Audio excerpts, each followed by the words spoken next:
The bright studio lights beamed down on Sylvester Stallone as he settled into his chair, facing the host of The Progressive Voice, a widely watched political talk show known for its liberal stance. Dressed in a sleek black suit, his broad shoulders filled the frame as millions tuned in, eager to see what the Hollywood legend had to say. Opposite him sat Ethan Caldwell, a sharp-tongued journalist famous for challenging guests with hard-hitting questions. The air crackled with tension before the cameras even started rolling.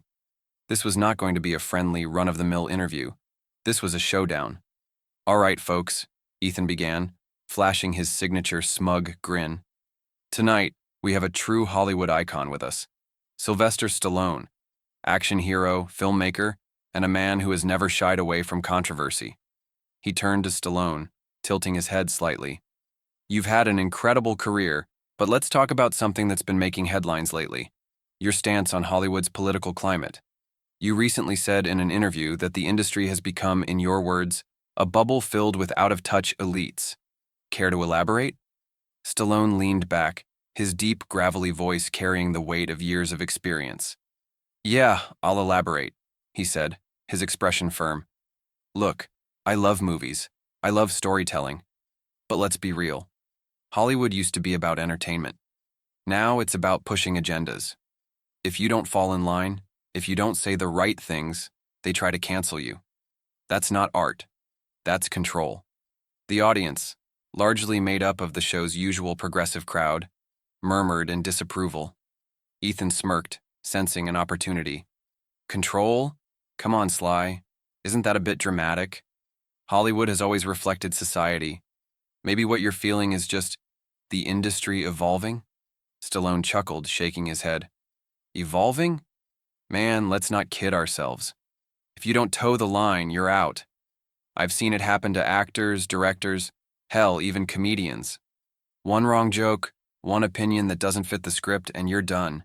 He pointed toward the audience. People used to come to the movies to escape, to see heroes, to feel something real.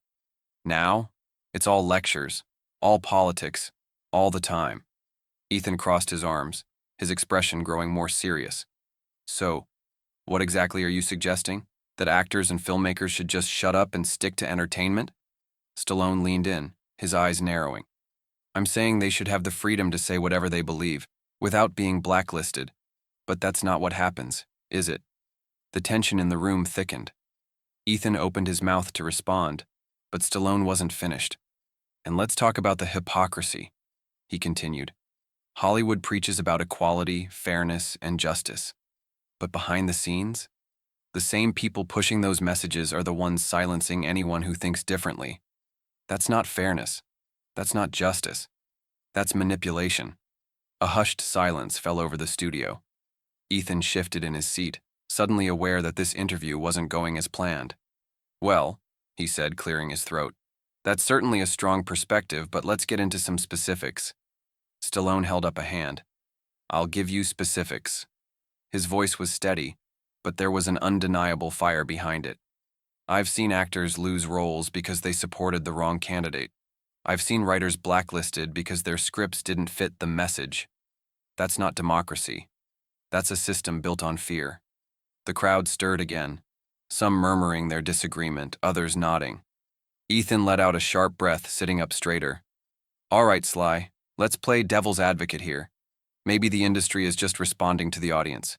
People want representation, diversity, progress." Stallone cut him off. "People want good stories. They want heroes, struggles, victories, not constant lectures." He shook his head, his voice dropping to a near whisper. "They want to believe in something real." For the first time that night, Ethan had no immediate comeback. The cameras rolled as the silence stretched between them. The battle had only begun. Ethan cleared his throat, shifting in his seat as he tried to regain control of the interview. The audience was growing restless, some nodding in agreement with Stallone, others whispering their disapproval. He wasn't used to guests pushing back this hard, and certainly not with this kind of confidence. "All right, let's get into the heart of this," Ethan said, forcing a smile. "You talk about Hollywood silencing people, but isn't that just accountability? If someone says something offensive or outdated, shouldn't there be consequences?" Stallone scoffed, shaking his head. Consequences? You mean mob rule? You mean a bunch of people online deciding someone's career is over because they don't like an opinion? That's not accountability. That's a witch hunt. He leaned forward, locking eyes with Ethan. I come from an era where people could debate, argue, disagree, and still work together. Now, if you step out of line, you're done. Ethan chuckled, trying to mask his discomfort. But come on, Sly. The world changes. People evolve. Maybe what you see as silencing is just society moving forward and expecting the industry to reflect that. Stallone's jaw tightened. Moving forward? Society isn't moving forward, it's dividing itself. And Hollywood is helping it happen. He pointed a finger toward Ethan. They claim to push unity, but all they do is pit people against each other. You think it's progress to tell people they should feel guilty for things they never did? You think it's progress to tell one group they're victims and another that they're the enemy? The audience murmured again, this time louder. Some clapped, others jeered. Ethan took a deep breath, deciding to switch tactics. Well, he said, glancing at his notes, since we're talking about division, let's talk about your stance on patriotism. You've been very vocal about your love for this country, but some would argue that Hollywood is simply trying to challenge outdated ideas. Stallone cut him off. Patriotism isn't outdated. Loving your country isn't something to be ashamed of. His voice was firm, unwavering. I grew up in a tough neighborhood. I've seen struggle, and I've seen what hard work, discipline, and pride in where you come from can do. But now we've got people trying to rewrite history, trying to make people hate the very place that gave them everything. Ethan opened his mouth, but Stallone wasn't done. His voice rose slightly, commanding attention. They tell you that America is the problem, that the system is broken. But let me ask you something, Ethan. If this country is so broken, why is everyone trying to come here? Why do people risk their lives to be here? Because they know what I know.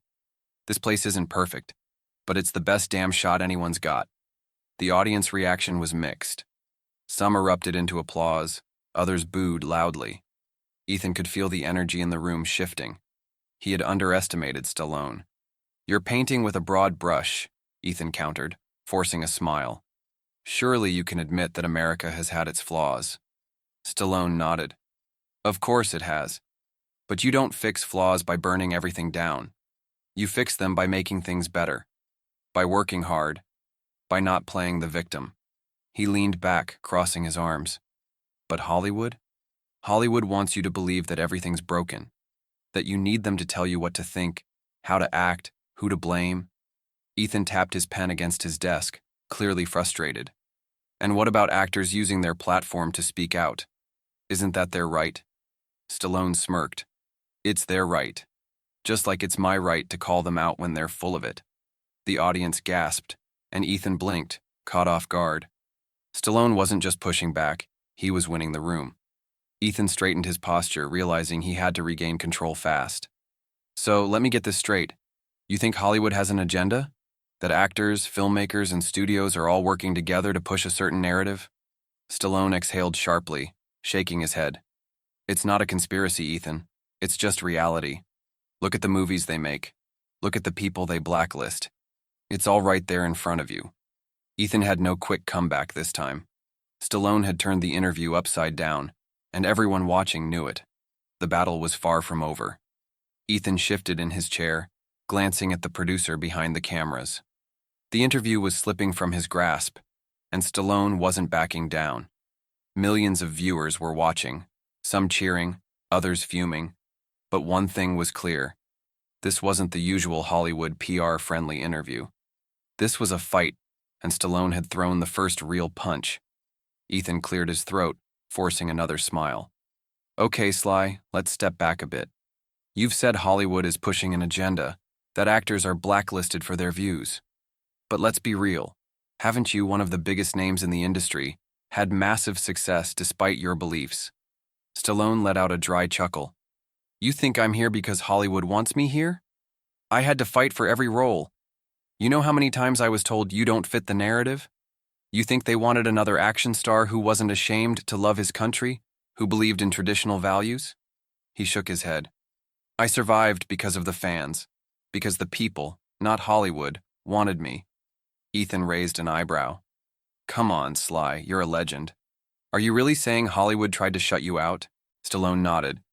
Absolutely. After Rocky, after Rambo, I was making movies that didn't fit their mold. They wanted anti-heroes, morally gray characters, stories about victims. But I made movies about underdogs winning, about standing up and fighting back.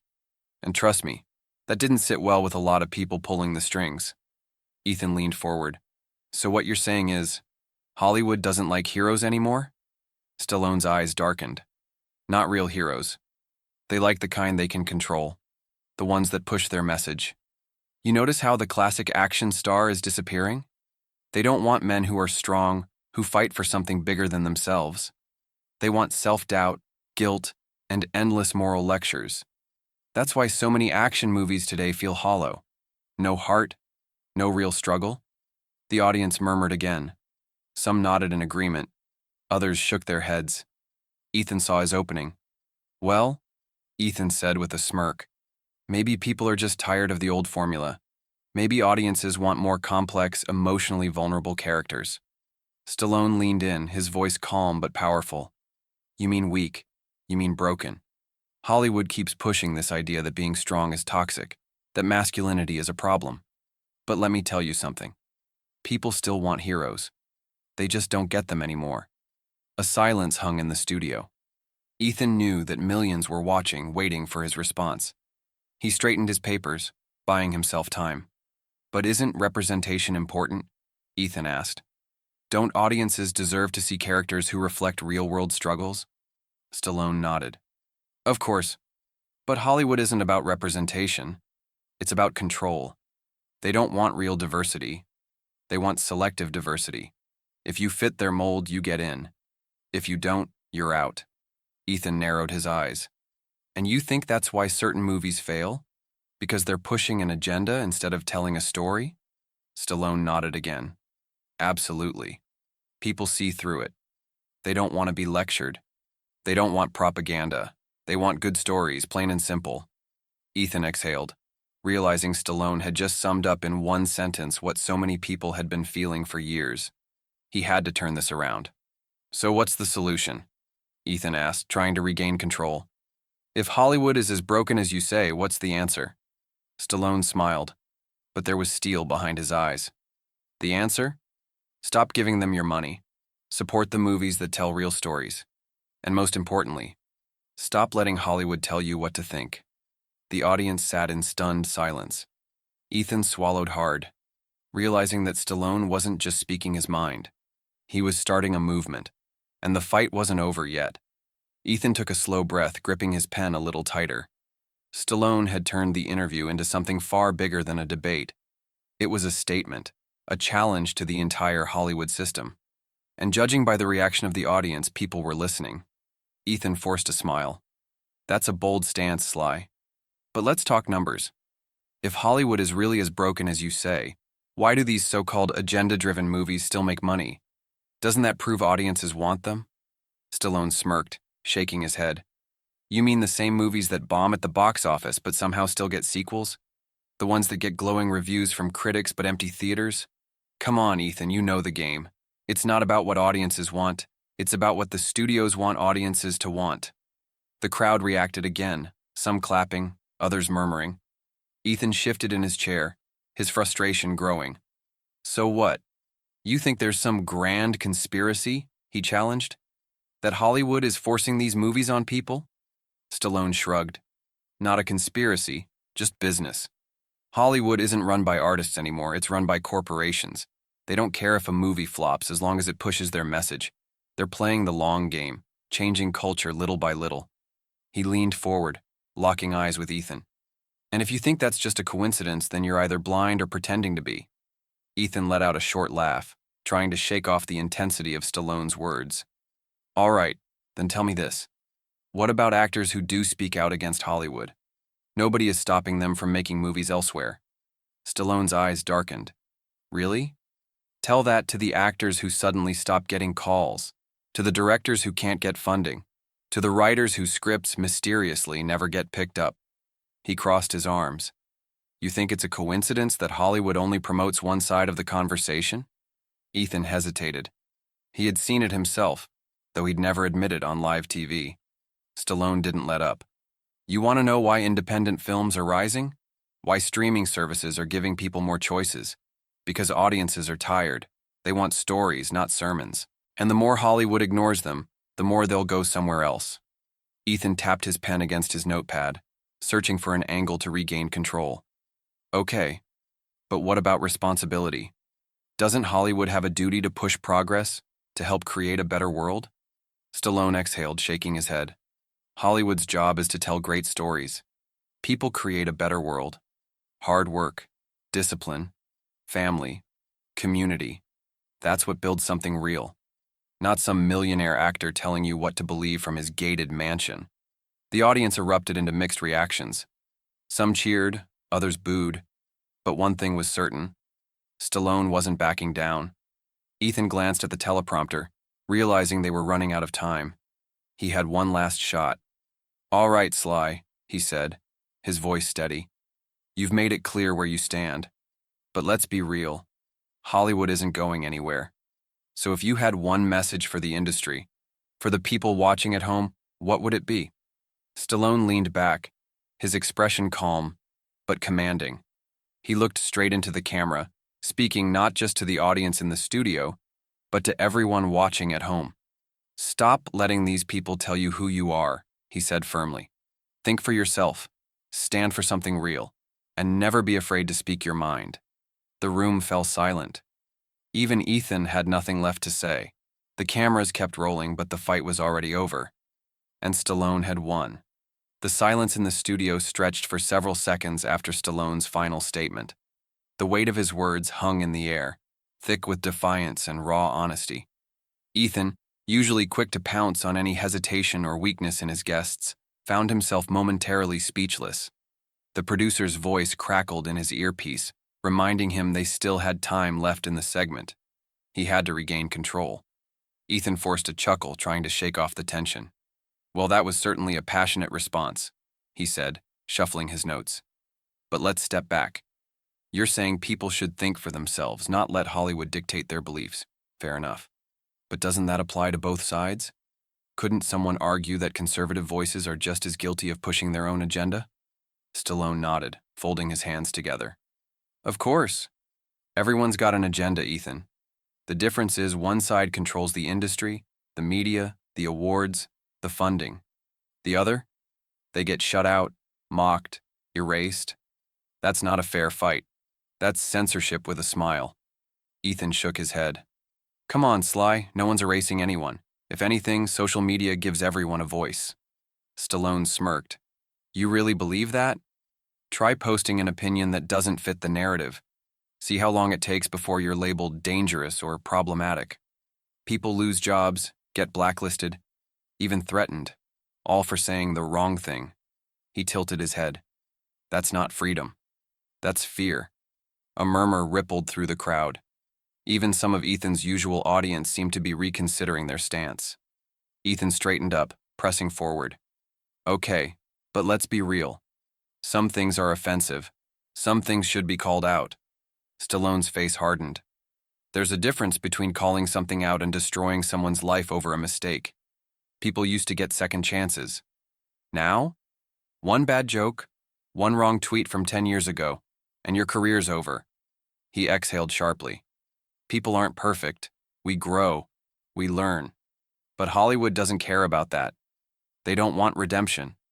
They want control. Ethan could feel the interview slipping further from his grasp. He had underestimated Stallone, not just as an actor, but as a fighter. You're making it sound like Hollywood is some kind of dictatorship, Ethan said, shaking his head. That's a bit extreme, don't you think? Stallone leaned forward, his voice lower now, more deliberate. Extreme? Let me ask you something, Ethan. When's the last time you saw a mainstream movie that really challenged Hollywood's ideas? One that didn't just follow the script they want? Ethan hesitated. He knew the truth. He knew how many films never saw the light of day because they didn't fit the message studios wanted to push. Stallone saw the hesitation. That's my point. It's not about making good movies anymore. It's about making approved movies. And if you step out of line? He tapped the table twice. Gone. The audience was no longer murmuring. They were listening. Ethan glanced at the time. The interview was supposed to be wrapping up, but he knew this conversation wasn't over. He had one more shot to challenge Stallone, to turn the tide. "So what now, Sly?" he asked. "Are you saying people should just give up on Hollywood? Walk away?" Stallone shook his head. I'm saying people need to wake up. Stop giving money to people who hate them. Support stories that matter. Build something new." He smirked. "Hollywood's not invincible, they just want you to think they are." The cameras kept rolling. The audience sat frozen. And Ethan knew deep down that Stallone had just lit a fire that wouldn't be put out anytime soon. The energy in the studio was electric. Even the producers, who usually signaled for commercial breaks right on cue, were hesitant to cut away. Stallone had taken control of the interview in a way no one had expected, and the audience, whether they loved or hated what he was saying, was hooked. Ethan adjusted his tie, trying to keep his composure. He had interviewed politicians, CEOs, and activists, but none of them had managed to push back with the kind of confidence Stallone had. He exhaled slowly. He needed to go in for one last strike. "You say Hollywood isn't invincible," Ethan said. "You say people should stop giving them their money. But let's be real, Sly. You're still part of the system. You've built a career in Hollywood. You've benefited from it. Isn't it a little hypocritical to call it out now?" Stallone nodded slowly, as if he had been waiting for that question. "Fair point," he said. "Yeah, I made my name in Hollywood. And you know what? I'm grateful for it. But the Hollywood I started in isn't the Hollywood we have today. Back then, it was about hard work, about proving yourself, about telling great stories. Now, it's about control. It's about pushing an agenda first and making good movies second." Ethan raised an eyebrow. "So, are you saying Hollywood was better back then? When there was less diversity? Less progress?" Stallone scoffed. "Progress? You think Hollywood cares about progress? Let me tell you something, Ethan. Hollywood doesn't care about people. They care about power. They use diversity as a shield, but behind closed doors, it's still the same corrupt system. They'll throw a few token hires in front of the camera, but the people calling the shots? Same executives, same billionaires, same backroom deals." The crowd murmured again. Some were nodding, others crossing their arms in defiance. Ethan saw his producer signaling, "Wrap it up." But Ethan wasn't ready to let Stallone have the last word just yet. "All right, then let's talk solutions," Ethan said. "You say Hollywood is corrupt, that it's pushing an agenda. Fine. But what's your plan? What do you actually want to see change?" Stallone exhaled, shaking his head slightly. "It's simple, Ethan. I want people to stop being afraid to speak their minds, afraid to make the movies they want to make, afraid to tell real stories. Right now, everything is filtered, scripted, made safe, so no one gets offended. But life isn't safe. Life is messy, it's tough, it's real. And that's what movies used to be about. Real stories, real struggles." Ethan nodded. "And you think audiences want that?" Stallone smirked. "I know they do. That's why independent films are thriving. That's why people are turning to streaming, to crowd-funded movies, to creators who don't answer to Hollywood. People are hungry for something real." He leaned forward. "And Hollywood? They're too arrogant to see it. They think they can force-feed people whatever they want. But the cracks are showing. And once enough people wake up, Hollywood's going to have a real problem on its hands." The audience was completely silent now. Even Ethan could feel the weight of Stallone's words. The host took a deep breath. He had spent years debating guests, shutting them down, steering interviews in the direction he wanted. But now, sitting across from the legendary Sylvester Stallone, he knew one thing for sure. This was no ordinary guest. And this was no ordinary conversation. The producer signaled again, more urgently this time. They were almost out of time. Ethan cleared his throat. "Well, Sly, I think it's safe to say this interview didn't go the way a lot of people expected." Stallone chuckled. "That's because I don't play by the script."